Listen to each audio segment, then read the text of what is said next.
Are there comments, questions that people have for Mr. Lee?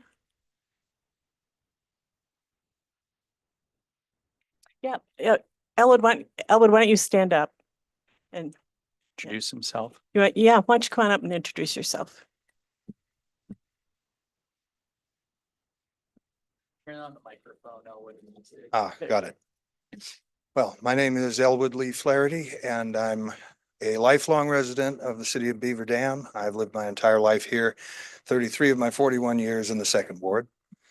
I knew of the opening coming up when Mayor Mark was elected, and historically, there has not been a great amount of interest in the alder seat in the second ward. And again, I was the one person to come forward, so I'm glad I did put my letter in.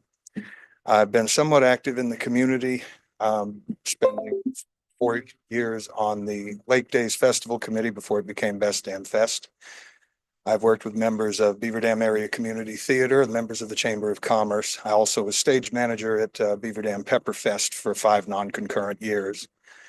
So I've done some activity in the community. I've made many friends and acquaintances, and I just see this as an opportunity to serve my neighbors at City Hall and keep this fine quality of life that we've got in our city going on for years to come.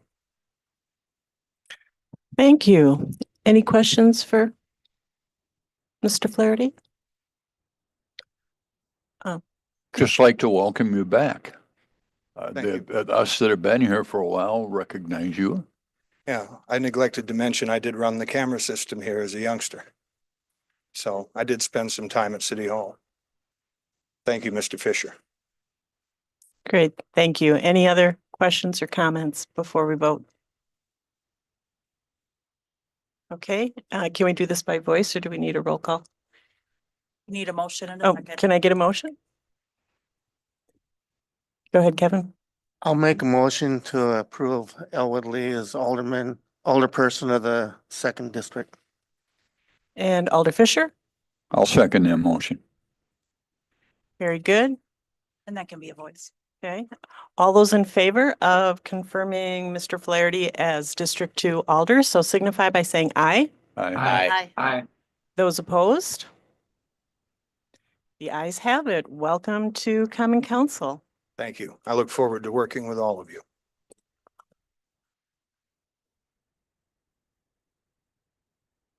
Okay, now we're gonna swear him in right now.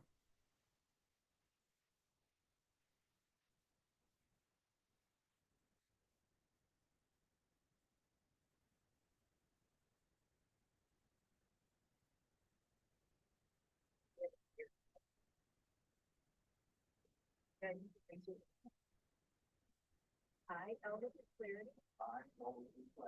Who is an appointed office of alderperson. In and for the city of Beaver Dam. Swear that I will support the Constitution. And Constitution of the state of Wisconsin. And will faithfully and impartially. Discharge the duties of said office. To the best of my ability. So help me God.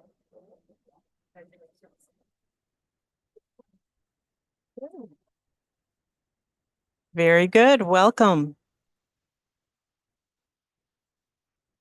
Okay, the next item on the agenda is our informal public hearing.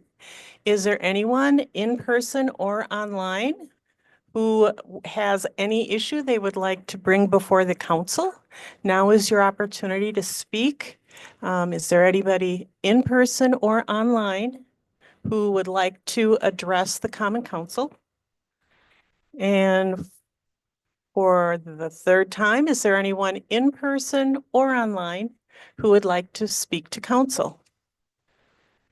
Hearing none, we will close the public hearing. And the next item on the agenda are announcements. Anyone have any announcements? Okay. No announcements. Next item, disposition of the minutes of the Common Council from December 16th. Can I get a motion? Alder Bonet? Thank you. And can I get a second? Alder Wild, thank you. Any questions, comments, corrections? So just. Alder's clar- up. Tracy and Vicky and I had caught a correction before, but just wanted to make sure that was going to be entered into the record. Okay, perfect. Thank you. Okay, good. Anything else? Okay, then all those in favor of the approving the minutes, so signify by saying aye. Aye. Aye. Any opposed? Any abstentions? Then the minutes pass. Next item is the city administrator's report. I have just one thing to pass along to council. So as you're aware, this past year, we began a rate case for the water utility. That rate case, there will be a public hearing conducted by the PSC January 16th. And so I just wanted to make you aware that that step is moving forward and that is the next step. So other than that, if you have any questions, you know where to find me. Thank you very much. Next item is communications. Clerk, do we have any communications? There are none this evening. Okay, we are moving along.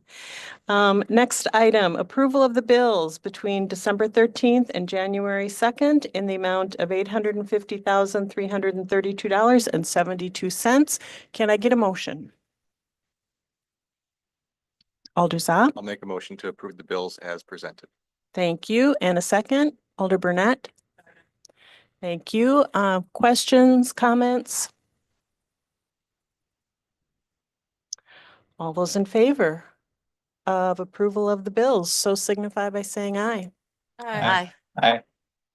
Any opposed? The bills are paid.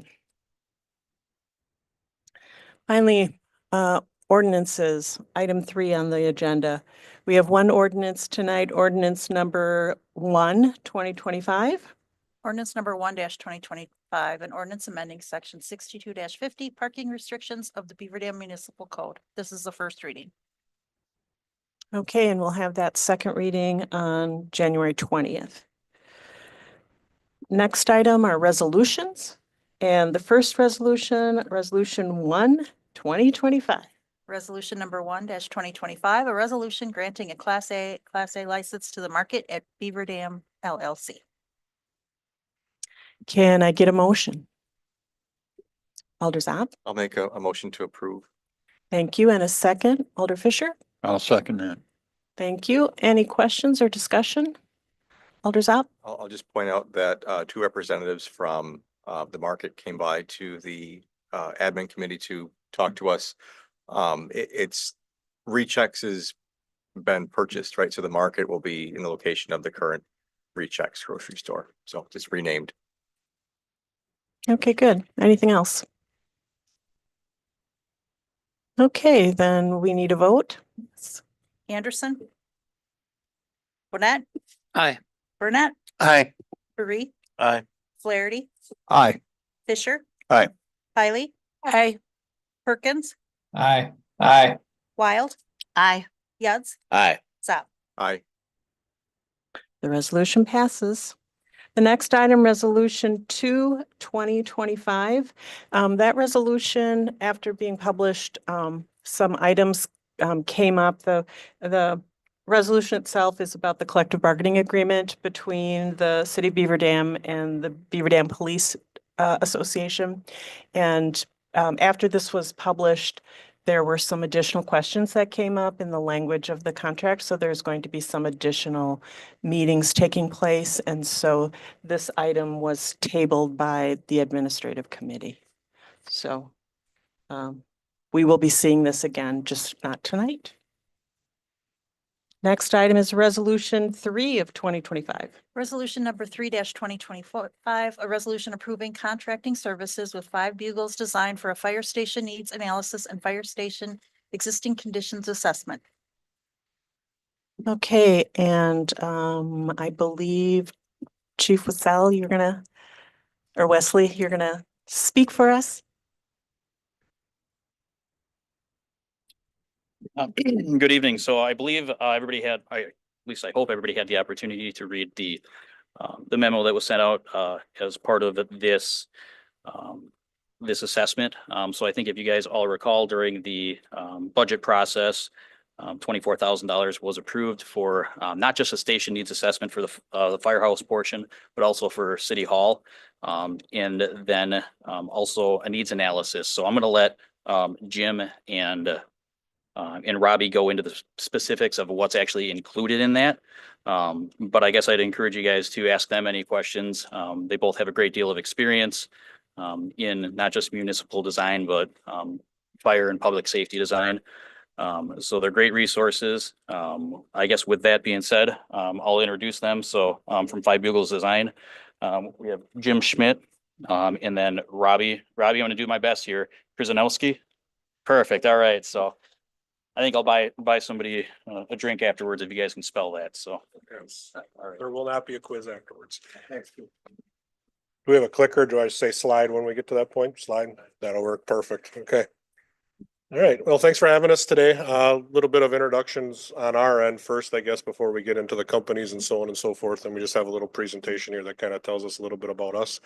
I am Robbie Krzyzanowski. I'm the Director of Emergency Services for Wendell Companies and Five Bugles Design. I've been doing fire station design and municipal work probably for about 20 years now. I've taken essentially that Five Bugles brand we formulated 15 years, which is strictly fire station work. Underneath that brand though, or we fall under Wendell Companies, which is a larger, a little closer. All right, thank you. We fall under Wendell Companies, which is essentially a 16 offices throughout the country. Myself and Jim are out of our Eau Claire, Wisconsin office. We have over 280 employees in the company. So a lot of municipal engineering, so on and so forth within that company. And I lead our emergency services department, I guess you could say, on the end. So police, fire, EMS on my side. But again, a lot of municipal experience and DPW libraries, city halls, all that type of stuff is where I kind of reside in my career. So with that, I'll let Jim talk a little bit about himself. Good evening, Jim Schmidt. I'm a retired fire chief. I have over 40 years of fire and EMS experience. I have been working with Five Bugles Design now for about 8 years. Before that, I had the privilege of working with Robbie and other members of the Five Bugles Design team on a new central fire station in the city of Marshfield, is where I spent most of my career time on the fire department there. I've been on the owner's side for 3 fire station projects and a regional training center. I've got about 80 to 85 projects under my belt just in the past 8 years. And even though I'm older and grayer, that's less than half of what Rob has for experience on the architectural side. So we bring a wealth of information and experience to the table. I had the pleasure of working with previous Chief Mannell, Deputy Chief Christensen, at least since 2018 about the needs for the fire department in your community. Looking forward to making the presentation tonight and answering any questions you might have moving forward. Thank you.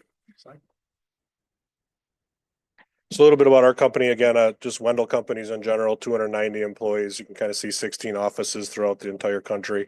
Ourselves, again, out of the Eau Claire office, but on the left, kind of tiny there, you can see, but we are a full service firm. So electrical, mechanical, plumbing, structural, civil, all the works, all of everything. We don't need any sub-consultants. It's really a one-stop shop for Wendell Companies in general. Again, Jim and I are out of the Eau Claire office. It is an employee-owned company, myself being one of them. And on this project, I would serve as the principal in charge. So this would be the face you would see, plus a couple other individuals that would be here doing the assessments and so on and so forth. Next slide. Some of the things that identifies or sets us apart from other organizations. As a retired fire chief on the design team, that was really one of the first companies, I think, in the United States that had this type of business model, if you will, taking the expertise of someone like me and my predecessor and being able to kind of speak the language, if you will, in the fire service. We have, as mentioned, unmatched experience. We have Robbie and other members of our team, myself included. That's really all we do, is that we dedicated our lives to and second careers for myself for the opportunity to design facilities, and for me personally to continue to be a public servant, one community at a time by addressing the facility needs that, in communities across the country. As indicated up there, we have projects in size from anywhere from 10,000 square feet to over 60,000 square feet. Robbie, there's two major fire station design award programs throughout the country. One is called Fiero and one is Firehouse Magazine. Rob was a judge in 2017 for Firehouse Magazine. I was a judge in 2019. Another member of our team was a judge in 2022. So we have a lot of experience there. We support the industry that has given us so many opportunities by judging, writing, speaking, and attending. And certainly we have many stations that also have won awards as well. So we take a great deal of pride in supporting, again, those who have supported us. Next slide.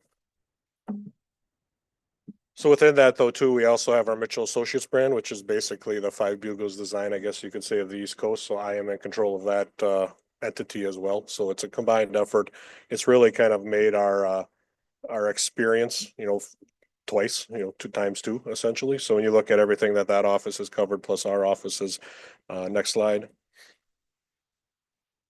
And one more button. I'm usually in control, so I can just hit it as I go and cruise through everything. But what that brings is ultimately 300 programming and feasibility studies that we've completed throughout our time, and about 150 of these that we've ultimately constructed, whether new or remodeled. So again, just, the next few slides we can buzz through too. They're just kind of showing ultimately where we are working currently and where we have the experience, and you can just kind of cruise through these. But just to show, I did put these in more for community based on where we're working in Lakeside, which is down by Edgerton and Milton. We're in Union Grove. We're in Harrison right now. We just finished the stations in Greenville and just kind of all over Sheboygan. Yeah.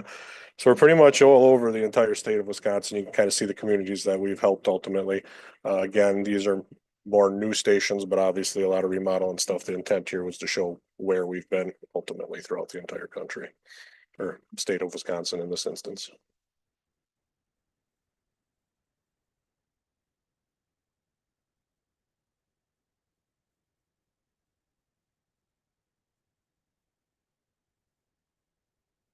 A little bit of the understanding that you'll see that's inside of your that proposal offered. Really, phase one is what we're calling the existing conditions assessment. So we go through this entire facility, city hall, fire everywhere, mechanical, electrical, plumbing, structural, architectural, essentially bring everybody to the table. And I've got some sample reports. I'll just start passing around right now what we did for Wausau. The first one is an existing facility assessment that we did, and the next one would be the phase two. I'll start passing them around now so everyone has time to review them. We don't have to hold it up in the end. But really that phase one conditions assessment is we'll come through, probably spend a day or two here, again, reviewing all of the systems and documenting it and coming up with the report and saying, this is going on and this is what's going on with the electrical panels. This is what's going on with the foundations. Your roof is XYZ old, ADA, looking at a lot of ADA conditions assessments firematically. That's a word that we use often is, the building itself is a building, but why wouldn't it work for the fire department anymore? So spelling that all out, the problems that they ultimately come into on, decontamination, so on and so forth, and listing that and showing, in another presentation and a report very similar to that, what would it take to bring this building up to par, to be a operating fire station / city hall, and then ultimately, just reviewing ADA compliance and everything on that facility. So it really gives you that outlook of this is what's wrong with the facility that would have to be fixed within the next 10, 20, 30 years.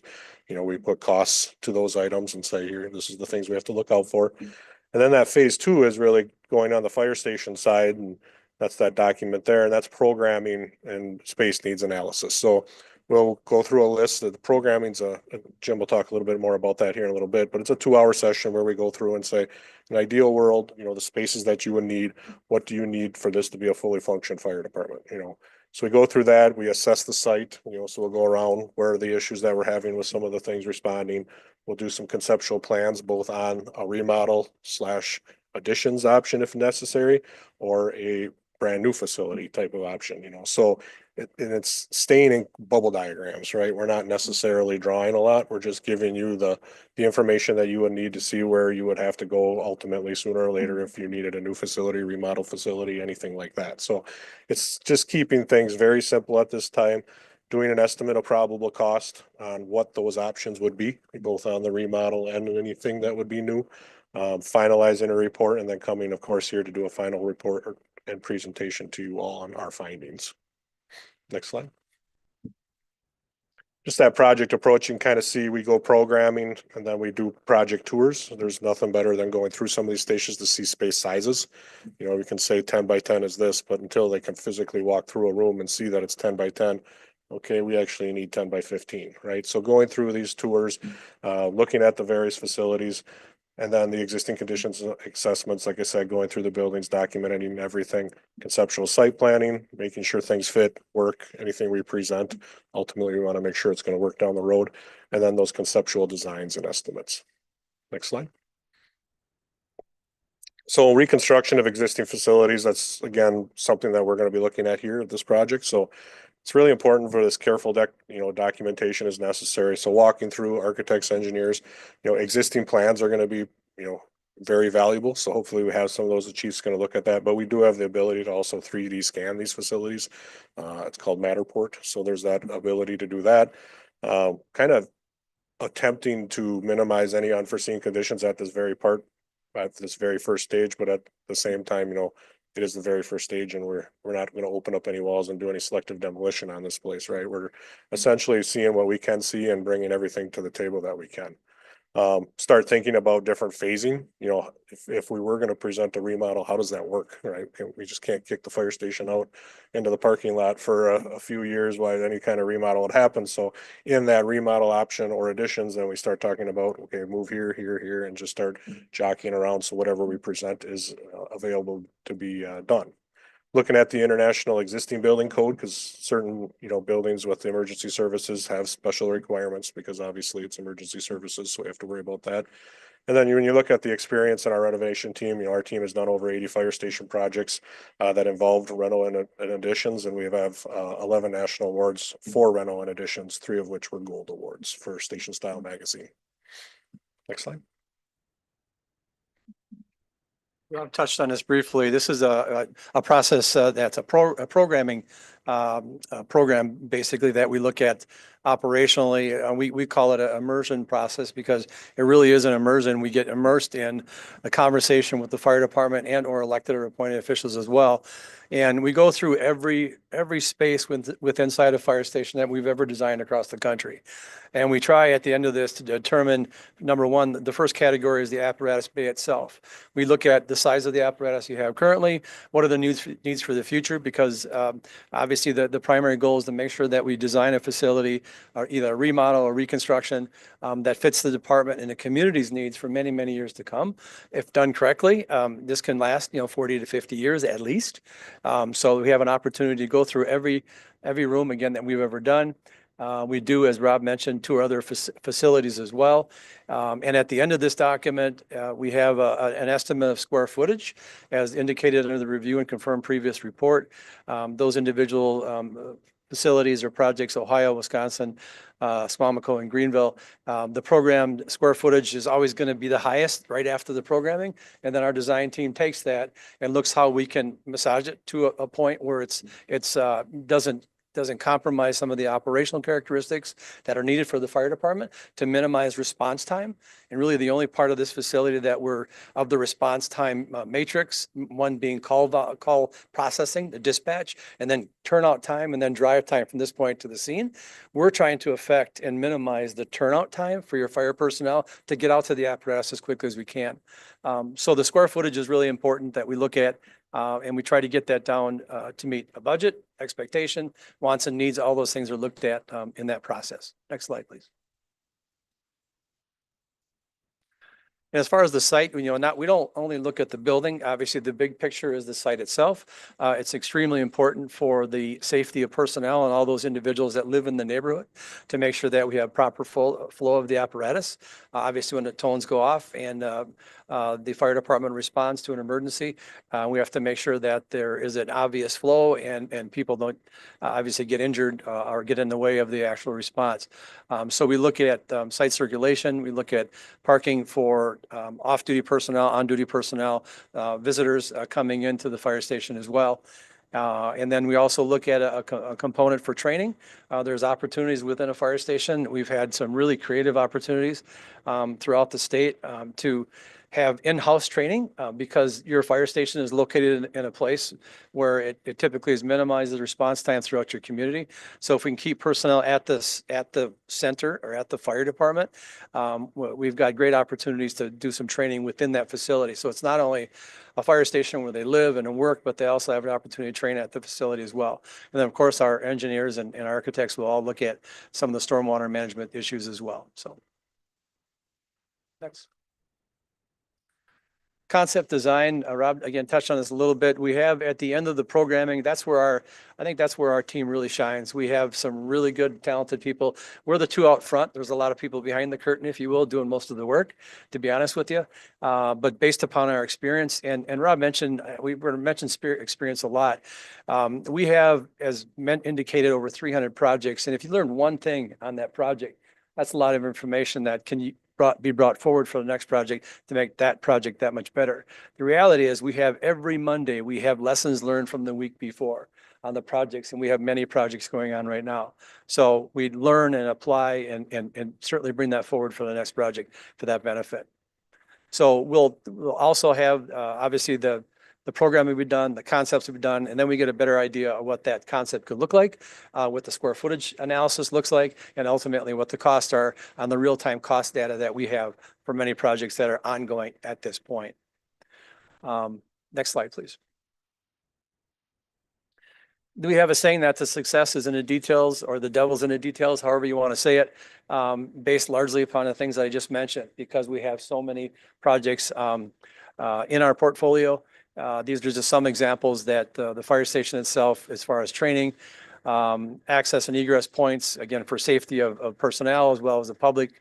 In the stairwell, we can have an opportunity to design in a standpipe or sprinkler system for training.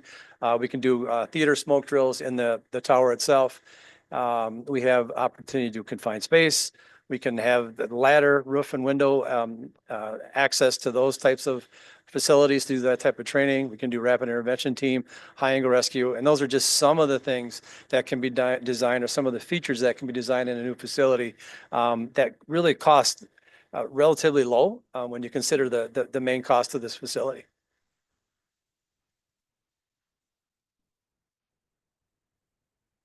Oh, this is an article actually that Rob had written for Firehouse Magazine.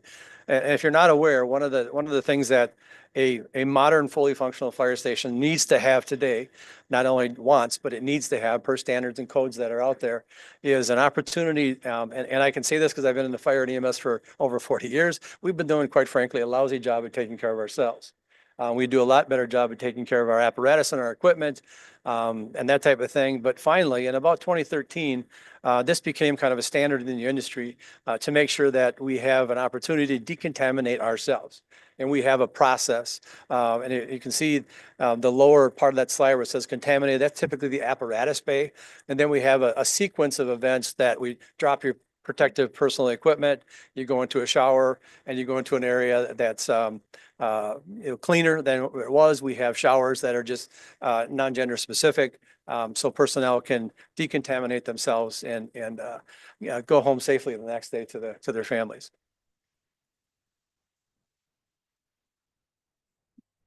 Again, that project, I kind of stole my own thunder here and passed the final presentation and report around before I got to that point, but I figured with all of you here, that'd be the easiest part. So really, I just wanted all of you to see essentially what kind of report you'd be getting. In your instance, both of those would be combined into one effort, because that's kind of the way we presented it. At WASA, they broke them apart. They did the existing conditions assessment, and then we presented, and then we came back and did that conceptual study. In this instance, of course, all of that is in one package, and then we'll come here and do a final presentation and report to all of you in the end. Next slide.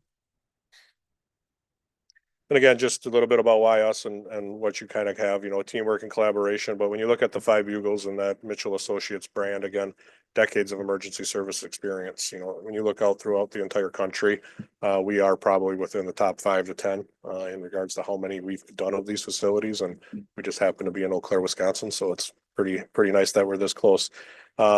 the entire firm, this is all we do. This is all I do right now is emergency services and municipal work. And that's probably all that about 20 to 30 folks in our office are doing right now. It used to be 3 of us and now we're up to 20 that are just doing this work exclusively. We've got that national expertise and ultimately when you look at the passion, again, it goes back to loving what we do because we have dedicated our careers to emergency services. So that is a little bit about us and what we're kind of offering you. And with that, we'll open it up to any questions for us or the chief, I guess. Okay, and before we do questions, we should have a motion. Can I get a motion? I'll make a motion to approve resolution 032025. Thank you, Alder Burnett. And a second? I'll second. Thank you, Alder Hiley. Now, does anyone have any questions for our guests? Alder Bonnet? Thank you for your overview. I have a few background questions. I'm a little confused in terms of what you're going to do for the $24,000. And I'm looking at your proposal and it says that, I'm a little confused. First, it says if the client moves forward, but does not retain Wendell for the design services, Wendell reserves the right to invoice the client time spent. Sure. What I can does talk a that little bit mean? about Yeah, So studies are not necessarily something that we make a lot of money on, right? So it's ultimately us coming to the table and you're getting a fairly cheap rate on that price of $24,000 when it comes down to it. It's our way of starting business, so on and so forth. Now, at the same time, if you don't feel comfortable with that arrangement, we can certainly cross that out and cross that bridge when we get there. But that is our way of trying to stick with the team, you know, ultimately coming to the table and helping you all out as a community. And we'd hope if any other project move forward as a result of our study, that we'd get the chance to ultimately keep working with you all. But at the same time, there are times when that gets struck out of the agreement, we keep moving forward. So I'll leave that entirely up to all of you today. so thank you for that. Mhm. So you come in and you do that assessment. And it's comprehensive. I appreciate that. But with the concept of design build, when do you come back to us and say, based upon what we found, here's some options, and the options are 3 million, 8 million, and 15 million. Mhm. When do we make that decision? That would be the very final report and presentation that we'd do to you. You know, so we'd have the remodel option, you know, option A, if you want to call it that, which would be XYZ dollars. We've got option B, which would be this, option 3, which would be this, and you know, whether it's remodels or additions or news or various other things, whatever we come out of that, we would present to all of you. Now, what you do with it after that, that's entirely up to all of you, obviously, but you know, we would lay out a pretty big roadmap of different options for you to plan for now, 5 years from now, 10 years from now, 15 years from now, right? So it's really that final deliverable and that final presentation where we would kind of lay this all out in a presentation mode, but then you'd get that report as well. You know, we wouldn't present the entire report because we'd be here all night, but we'd give you the condensed version in a presentation. So, and that's, so after the 24,000, and that, please bear my ignorance here. No, you're good. But that 24,000, and then we get to that stage where you outline those options. And then we pick one, and then you go forward. Is that the way it works? We would have a different agreement after that point. So after this phase, we would ultimately, you know, you pick which option you want, and then we'd come to the table and say, okay, if you want us to move forward with option A, you know, this is how much that new agreement would ultimately cost if you chose to remodel the entire fire department. You know, that's what we would ultimately talk to you about on the next option. And one more question, I'll be quiet. With that background though, what if we don't like your options at that stage? Is there a cost? No. I guess I'm confused by the question. If you don't like any of our options, Well, when you go through and do your assessments and you know, outline the different options, by that I mean a remodel or build new, we'll keep it the 2 bookends. sure. what if we didn't choose either? The project would But stop. then we would owe money. You'd still owe us the $24,000, yes. Because that's ultimately the deliverable is the information, right? So that, at that point, our contract would be done. We do the presentation. $24,000 would be there, and then you all would choose as a community how you wanted to move forward, whether the report, sat on a shelf for a few years and you came back to it and down the road, or you decided to move forward the very next day. We'd still be owed the $24,000, and then ultimately the negotiation would happen on the rest of the design, because you can imagine if a project of that size is a lot of man hours to ultimately go of any project, so it'd take time, and that just becomes a different negotiation essentially.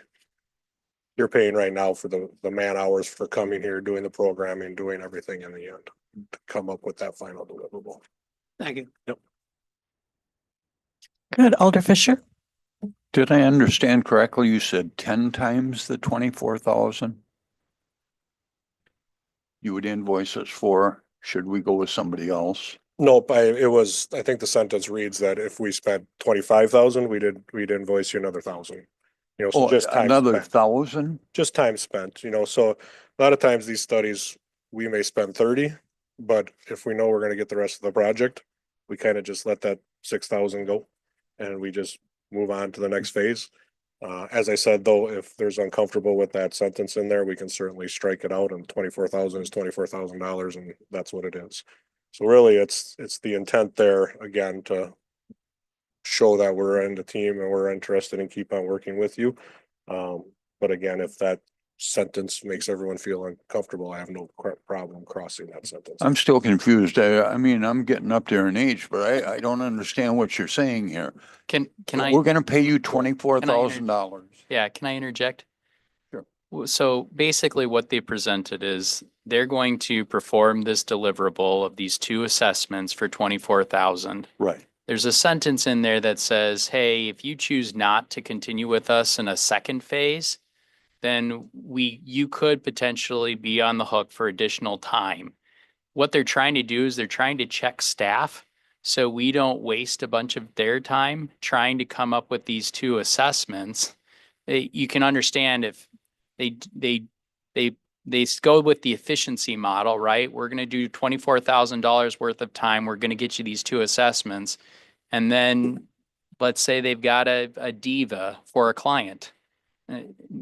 No offense, they're trying to protect themselves. That if the client is basically, asking more and more questions and wanting more and more concepts, and we don't want just one option or two options. We want 4 options. We want 5 options. You can see where that might build up. And so they're trying to protect themselves, hold our feet to the fire by saying, hey, if you choose not to go with us in a future phase, you could be on the hook for additional hours spent. But they've already said, we're willing to forego that protection on our end and just say it's a lump sum of 24,000. You're going to get these 2 deliverables, end of story. We hope that you'll continue with us. Did I help clarify? Yeah, thank you very much. Now I understand. Thank you. Good. Alder Zopp? I'm a consultant myself, and it's odd because you're asking for the protection of cost overruns without having to ask for a scope change.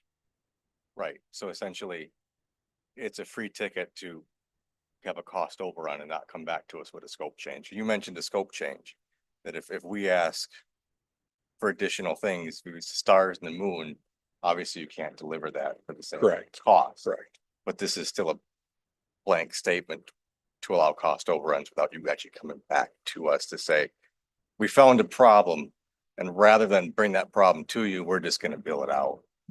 So can I motion to strike that sentence? And I hope that if there's scope change, We would talk. we would talk and we get that worked out. There's not a lot of scope change in a Right. study of this magnitude, Right. And it's kind of where the administrator went with, give me another option, give me another option, give me Right. another option. That's Then it's scope kind of a scope change. Right. We asked for But, three opinions and then we changed our mind, we want 5. Yeah. there should be a cost for going from bid to five. Yeah, yeah, that's a scope change.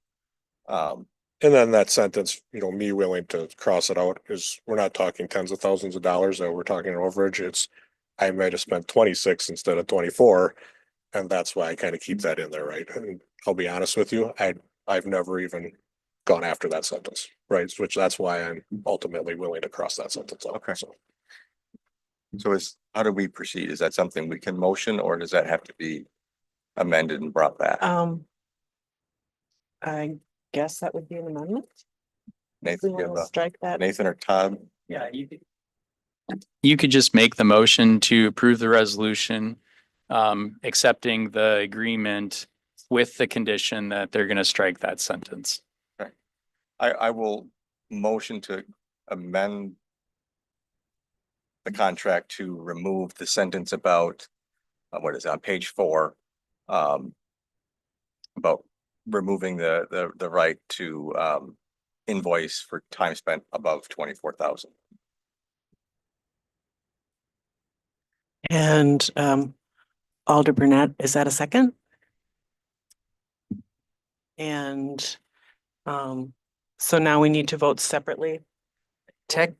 So technically you don't, the Yes. resolution, you don't need to amend the resolution, right? The resolution is, Accept this proposal. This is. you're accepting this our proposal proposal. with the Your condition proposal. of striking that sentence. Amend my motion. So I, Well, I think there's a motion on the table for approving the contract. And I guess, what did you want to say, Kevin? Go ahead. I mean.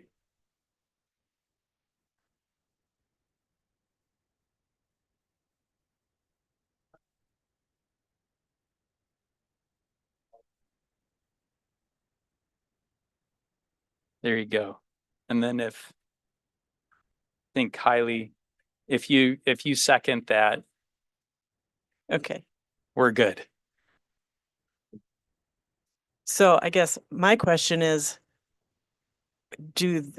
after our decision, do they have the option to then not accept? They've With already conceded. I think Okay. we don't need to beat the horse. Okay. It's pretty Okay, I dead. just didn't want to. and to be honest with you, a lot of that contract language is standard terms and conditions and stuff like that. Okay. I have the full authority to say what I need to do to ultimately get that taken out. So we'll be fine.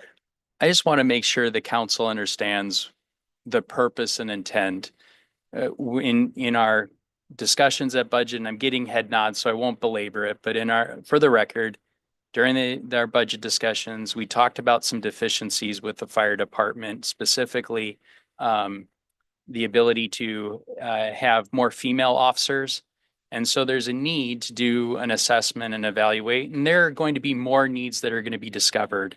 And so this is just a first step to give us a conceptual understanding of the costs that we're looking at, options and things that we should consider moving forward. And at the end of the day, Joe or Alder Burnett, you're exactly right. You could say, no, we don't want to do any of it. It doesn't necessarily fix the problem, but you guys are in control. You're in the driver's seat. But at least we'll have better information so that we can make better decisions.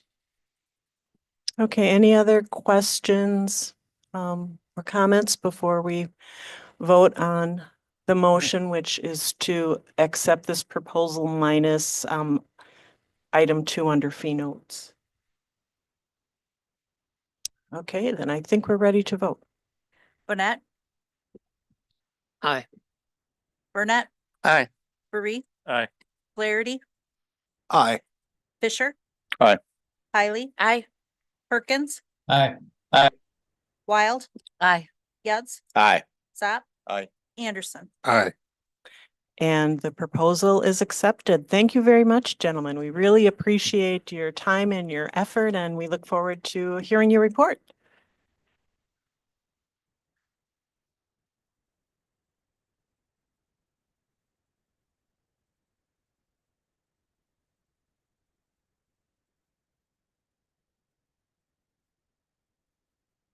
Great, thank you so much.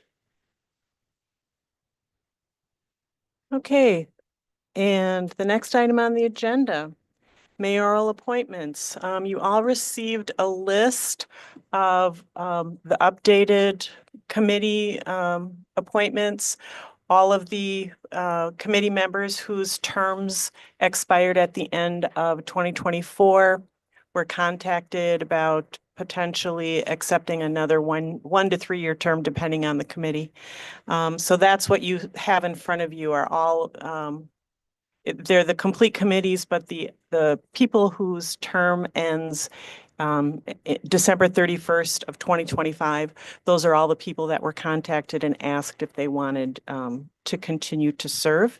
There is one slight change that I would like to bring to your attention. We technically don't have to approve it because it's a school district decision, but if you look under the Community Library Board, currently the schools have designated Rob Meyer as their representative on the library board. And I was informed on Friday that that will be changing, that Brandon Krause, who is the principal at Prairie View, he will be replacing Rob Meyer. But again, technically, we don't have to approve that, but it would be a change to the document that you have in front of you. So questions or comments about any of the appointments for these committees?